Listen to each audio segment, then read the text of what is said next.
I, 27-year-old female, have been dating my husband, 34-year-old male, since 2018. We got married 3 years into our relationship, 2021, and things have been going extremely well. We have spent 4 years of Thanksgivings at my parents' house.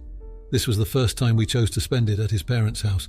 When we got there, my mother-in-law, Mill, her mother, and both my sisters-in-law were in the kitchen, all helping each other with food.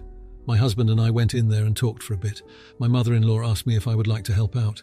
I said, "Not right now, would it be okay if I come back soon and help out a bit?" She very nicely said it was totally fine and told both me and my husband to get something to drink and hang out with the men and kids.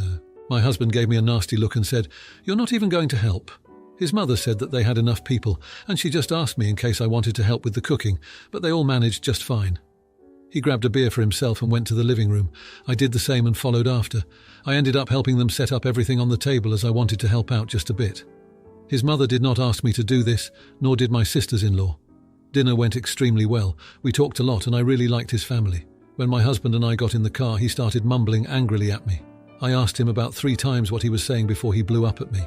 He told me that it is their tradition that the women are in the kitchen cooking and that I disrespected his mom in her own house by acting so entitled. We ended up having an argument about this whole thing, and he has not stopped insisting that his mother is offended by this. I have not talked to her about this, and she did not tell me anything about being offended either. But I know his mom is a really nice woman who would never want to say anything bad about someone, so I'm starting to think that maybe I really disrespected his mom and she just doesn't have the heart to tell me. So am I the idiot for not following their traditions? I feel like I was a jerk because helping out would not have been that hard, and had I known the outcome I would have just stayed and helped out. Edit. I don't know if this will help my case, but I'm working as a nurse and had just come from an 18-hour shift and directly went to mother-in-law's house, hence why I was not that keen on helping out with dinner. I could not get the day off. I don't know if that is even relevant or not, it is just my reasoning behind this. Edit 2. I have seen many people thinking this and I have tried responding to the comments, but I did not completely ignore or disregard the female side of my in-laws. I was sitting in the kitchen talking with them for most of the time, but I also went out to make small talk with all the other people. Now for a few comments before the update. Comment 1. It seems like the bigger problem here is that you married someone who expects you to adhere to her sexist traditions. Comment 2. Sexist roles of women in the kitchen and men around the TV drinking beers should have been retired years ago. Not the idiot now for the update. Hey everyone, a lot has happened since I last posted about the Thanksgiving incident at my in-laws. I've been reflecting on everything and trying to navigate the situation as best as I can. After the argument with my husband in the car, things were tense for a few days. We barely spoke, and when we did, it was short and to the point. I was hurt by his reaction and the implication that I had disrespected his family's traditions, especially since I had just come off a long shift and was exhausted. I decided to reach out to my mother-in-law directly to clear the air. I called her and explained how I felt about the situation and apologized if I had unintentionally offended her. To my relief, she was as kind and understanding as ever. She assured me that she wasn't offended at all and appreciated that I had helped set the table. She even mentioned that she had told my husband that everything was fine. Feeling a bit better after the call, I approached my husband to talk about what his mom had said. I hoped this would ease his concerns and we could move past the issue. However, he didn't take it well. He accused me of going behind his back and making him look bad in front of his mom. This led to another argument, and I started to feel like I couldn't win. In the following days, I tried to give him some space while also reflecting on our relationship. I realized that this wasn't just about Thanksgiving, it was about how we communicate and respect each other's feelings. I suggested couples counseling, hoping it would help us work through our issues. Surprisingly, he agreed. The counseling sessions were eye-opening. We both had a lot to learn about each other's perspectives and how to handle disagreements. It was hard work, but it felt like we were making progress. We started to communicate better and understand where the other was coming from. Just when I thought things were improving, my husband dropped a bombshell. During one of our sessions, he admitted that he had been feeling insecure in our relationship for a while. He felt like I was always busy with work and that I didn't prioritize our family traditions. He confessed that his reaction on Thanksgiving was more about those insecurities than the actual event. I was shocked. I had no idea he felt this way. I always thought we were on the same page about balancing work and family. We spent the rest of the session discussing his feelings and how we could address them together. Things were starting to look up, but then another twist came. My sisters-in-law reached out to me, wanting to have a girls' night. I was hesitant at first, given everything that had happened, but I decided to go. It turned out to be a great decision. We bonded over wine and shared stories, and they both expressed how much they liked me and appreciated my help on Thanksgiving. The night was going well until one of them mentioned something that caught me off guard.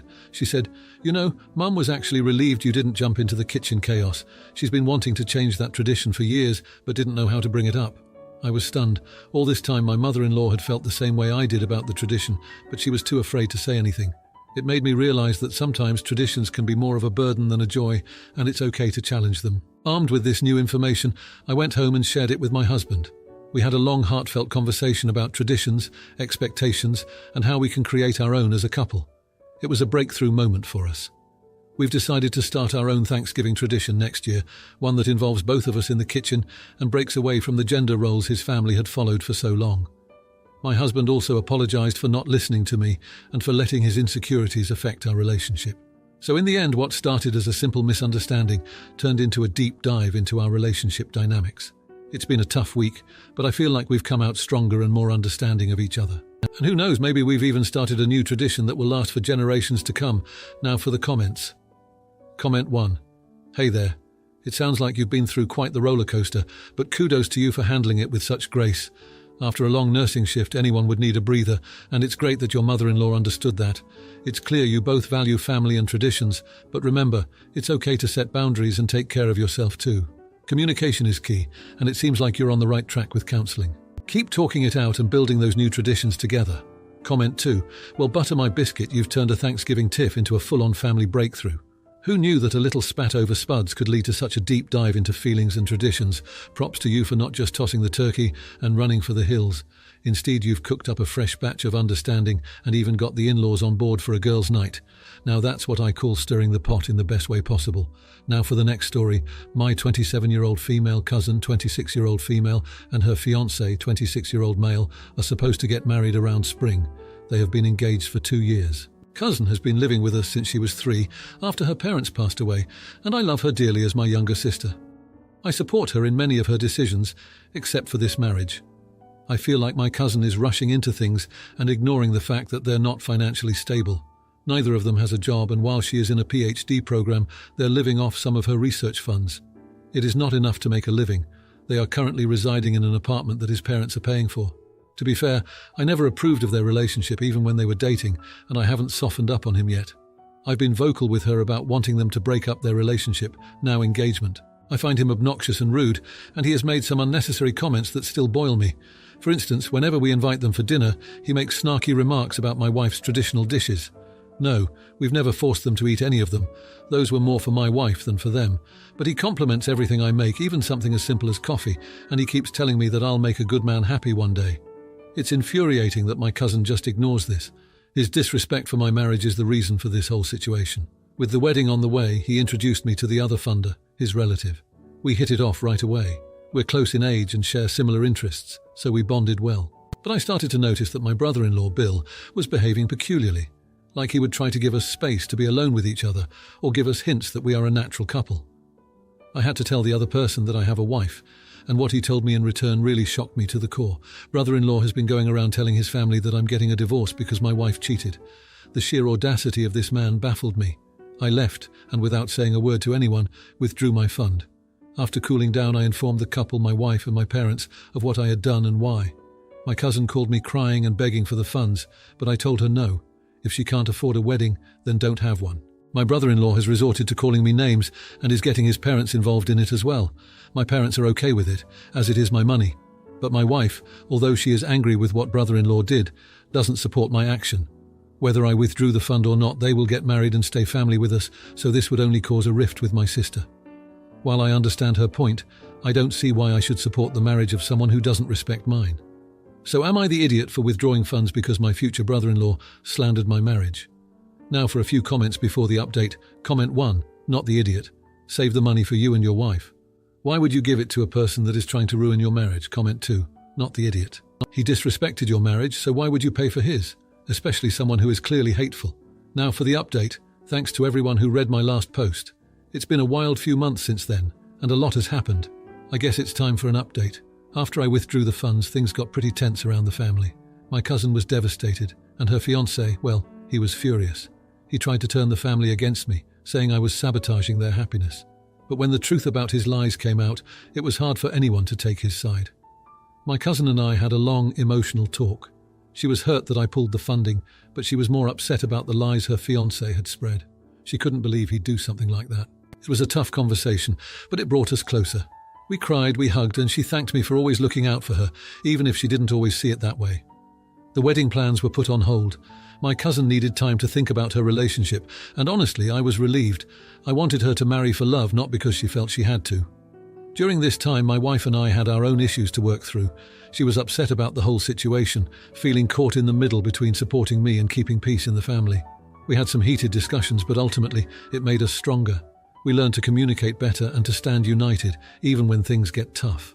My cousin's fiancé tried to apologize to me, probably because he realized his chances of getting any money were slipping away, but his apology felt hollow, and I wasn't ready to forgive him.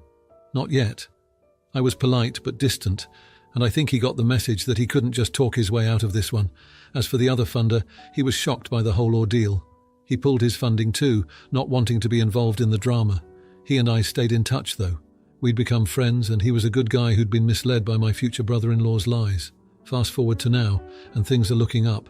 My cousin is still in her PhD program, and she's thriving. She's more focused on her studies than ever, and she's even won a couple of awards for her research. She and her fiancé are still together, but they're in counselling. She's determined to work through their issues before they even think about setting a new wedding date. They've also started to get their finances in order. My cousin's fiancé finally got a job, and they're learning to budget and save. It's a slow process, but they're making progress. As for me, I've learned a lot about boundaries and standing up for what's right. I've also learned that sometimes the hardest decisions are the ones that lead to the best outcomes. My wife and I are closer than ever, and my relationship with my cousin is stronger too. It's not all perfect, of course. There's still some awkwardness at family gatherings, and my cousin's fiancé and I are far from being friends. But there's a sense of hope that wasn't there before. We're all moving forward, learning from our mistakes and trying to do better. So, while the wedding may be on hold, the future looks brighter. There's a sense that we're all growing and changing, and maybe, just maybe, we'll come out of this stronger than we were before. Now for the comments. Comment 1. Hey there, I get why you'd pull your support after the disrespect to your wife and the rumours. That's rough. But have you considered how this might affect your relationship with your cousin long term? Maybe a heart-to-heart could help clear the air. It's tough, but family bonds are worth the effort. Comment 2. Man, I've been in a similar boat. My sister's ex was a piece of work and it caused a rift when I spoke up. It's a delicate balance, supporting family but not toxic behaviour. Sounds like you're navigating it as best you can. Hang in there and keep those lines of communication open. Now, for the next story. My stepdaughter is in high school and has a best friend she's known since they were babies. My wife and I have 2 children together. My stepdaughter's best friend has a birthday in December. We are well aware of her birthday because we attend it every year. This year, my side of the family planned to take a huge overseas Christmas vacation, which required us to ask the friend's mother for the party date. We planned and bought our tickets to leave 2 days after the party so that my stepdaughter wouldn't miss it. Monday, my stepdaughter came home and told us that the party date was moved to accommodate some of her friend's family members who decided last minute to fly in for it. The problem is that the date was moved to one well after our departure date. Here's the problem. First, we're not made of money, so for us to change the flight and hotel for our family will more than double the cost. Second, it will be a 2-week overseas trip, so I already had my vacation approved and can't change it. If we fly out after the party, my vacation will be cut down to only a week. Third, I only get to see some of my siblings only at Christmas, so if I don't go this year, I won't see them until next year. Fourth, my entire side of the family planned our vacation around the party date months ago. My original solution was to tell her friend's parents to keep their original date since my family planned around their schedule. My wife immediately shot down that idea. My second solution was for us to leave as planned, but change only my stepdaughter's ticket since she's on break and is old enough to fly herself. My wife shot that down too since she's also friends with the other mother and wants to go to the party. My wife's solution is for us to just fly out after the party. I don't like this idea at all because of the added cost and lessening time. Our talk turned into arguments that lasted all week. Last night my wife put her foot down and said that we're not missing the birthday party, to which I replied that she's not missing the birthday party. I told her I'm flying out with our 2 kids as planned, whether or not she's on the flight. That took our argument to the next level, to the point my stepdaughter called me an AH, so I tried to ground her, at which point my wife said I couldn't because she was justified. Everything is a mess now. Update. There are 2 common questions and I think I should answer. It's a sweet 16 birthday party. It's going to be huge with over 100 people in attendance and catered food. I've been told almost everyone in their class is attending. The other mother and my wife have been friends since the birth of their girls. She helped my wife through her divorce, and my stepdaughter stayed with them for days at a time during the worst part of that process. Now for a few comments before the update. Comment 1. Not the idiot. Wow, talk about spoiled entitled brats. So you're supposed to rearrange your family vacation for your stepdaughter's friend's birthday party? Sounds like you need to put your foot down and leave the brats behind. Cancel both your wife's and stepdaughter's flights and let them spend all the time they want with their friends. Comment 2. Not the idiot. You scheduled and paid for your vacation after getting the date of the party. Then the friend's family changed the date and your wife wants to force either everyone to stay home or spend a fortune changing flights. Your wife and stepdaughter are acting very entitled and selfish. Now, for the update. Hey everyone, thanks for sticking around after my last post. It's been a wild few days, and I've got quite the story to share. After the blowout with my wife and stepdaughter, things were tense in the house. I spent the next day avoiding everyone, cooling off, and trying to think of a solution that wouldn't end in World War III. My wife did the same and we barely spoke, which is unusual for us. We're normally the couple that talks everything out. On Tuesday, my stepdaughter came to me after school, her eyes red from crying. She apologized for calling me names and explained how important this party was to her. She said she felt torn between her best friend and the family trip. I realized then that I had been so focused on the logistics and the cost that I hadn't fully considered her feelings. I hugged her and apologized too. We were both stubborn, but that moment softened the edges of our argument. The next day, my wife and I sat down to talk.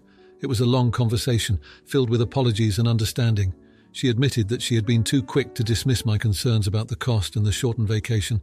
I admitted that I had been too rigid and hadn't considered her bond with her friend's family. We were both at fault, and we both knew it. We decided to call the other mother to explain our situation. She was incredibly understanding and felt terrible about the change causing such a rift. She offered to celebrate with my stepdaughter before our trip, but my stepdaughter insisted that she wanted to be at the actual party. Thursday was decision day. My wife and I crunched numbers, looked at different flight options, and even considered splitting the family up for the trip. But nothing felt right. In the end, we decided to stick to our original plan and leave as scheduled. My stepdaughter was heartbroken, but she understood the decision. We promised to make it up to her somehow. The fallout was immediate. My wife's friend was disappointed but said she understood. My wife, however, was quiet for the rest of the day. I could tell she was upset, not just about missing the party, but about the strain it put on our relationship. The day before the trip, my stepdaughter's friend came over with a small cake and a gift. They spent the day together, laughing and taking pictures. It wasn't the big celebration they had planned, but it was something. Watching them, I felt a pang of guilt for not being able to give my stepdaughter the party experience she wanted. We left for our trip on Friday, and it was bittersweet. The vacation was beautiful, and seeing my siblings was great, but there was an undercurrent of what we had missed. My wife and I were polite to each other, but the warmth was missing. We both knew it would take time to fully recover from this. The trip was shorter than we had hoped, but we made the most of it. We created some good memories, but the joy was tinged with the knowledge of the sacrifice that had been made. When we returned, my stepdaughter's friend had saved her a party favor bag and a bunch of photos. They spent another day together, recounting the party and our trip. My stepdaughter seemed to have made peace with the situation, but I knew she still felt the sting of missing out. As for my wife and me, we're slowly getting back to normal. We've had more talks, more apologies, and more understanding. We both realized that we need to communicate better and consider each other's perspectives more. It wasn't the perfect resolution, but it was real life. We all learned something from this experience, and I think it's made us a stronger family, even if it doesn't feel like it right now. Sometimes love and family are about compromise and accepting that not every story has a fairy tale ending. Now, for the comments. Comment 1. Oh boy, sounds like you're stuck between a rock and a hard place, or should I say a birthday cake and a plane ticket. Look, family vacations are like a rare comet. They don't come by often, and you gotta catch 'em while you can. Maybe it's time to teach the kiddo about the art of compromise and the value of family time. Plus, think of the stories you'll have for the next birthday bash. Comment 2. Have you considered a special early celebration for the friend's birthday before you jet off? It might be a nice gesture and could smooth things over. It's tough when plans clash, but it's important to weigh out what's truly valuable. Family trips are precious, and it's key to make those memories while you can. Keep that communication open, and maybe find a way to celebrate both the trip and the friendship.